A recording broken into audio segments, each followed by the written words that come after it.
মাননীয় শ্রী সৌরভ গাঙ্গুলী বিশ্ব ক্রিকেটের মহারাজ কবিগুরুর স্মৃতি বিজড়িত শান্তিনিকেতনের বোলপুর স্টেডিয়াম প্রাঙ্গণে ট্রান্সফার নিবেদন করবেন।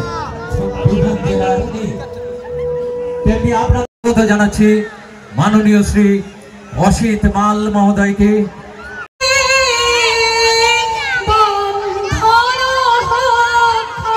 জ্যোতির্ময় হয়ে আজ এসেছেন আমাদের মধ্যে সৌরভ গাঙ্গুলী বিশ্ব ক্রিকেটের মহারাজ।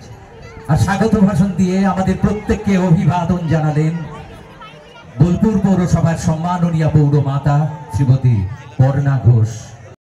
সবকিছুই বুদবুদের মতন ওঠে এবং মিলিয়ে যায়।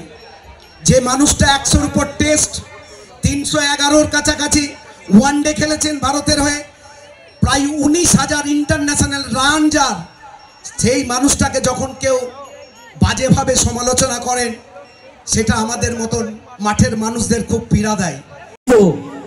প্রিন্স অফ কলকাতা সৌরভ গাঙ্গুলী দাদার সেই প্রত্যাবর্তন, লড়াই, নেতৃত্ব, সিদ্ধান্ত আর অফ দ্য ফিল্ড সফলতার কাহিনী নিয়ে লক্ষ লক্ষ গুণমুগ্ধ ভক্ত ও ক্রিকেট অনুরাগীদের শুভেচ্ছা, ভালোবাসা ও স্নেহাশিসে বোলপুর পৌরসভার আন্তরিক উদ্যোগে ও বীরভূম জেলা ক্রীড়া সংস্থার সহযোগিতায় বীরভূম জেলা তথা বোলপুরের সর্বস্তরের খেলোয়াড়দের উদ্বুদ্ধ করতে আজ এই মুহূর্তে আমাদের মধ্যে মাননীয় শ্রী সৌরভ গাঙ্গুলী এক ঐতিহাসিক অসাধারণ মুহূর্ত।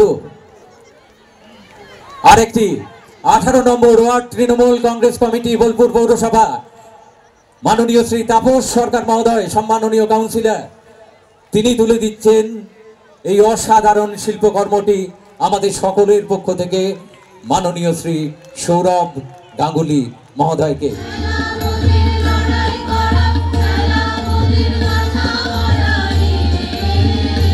শ্রীমতী পর্ণা ঘোষ মহোদয়া,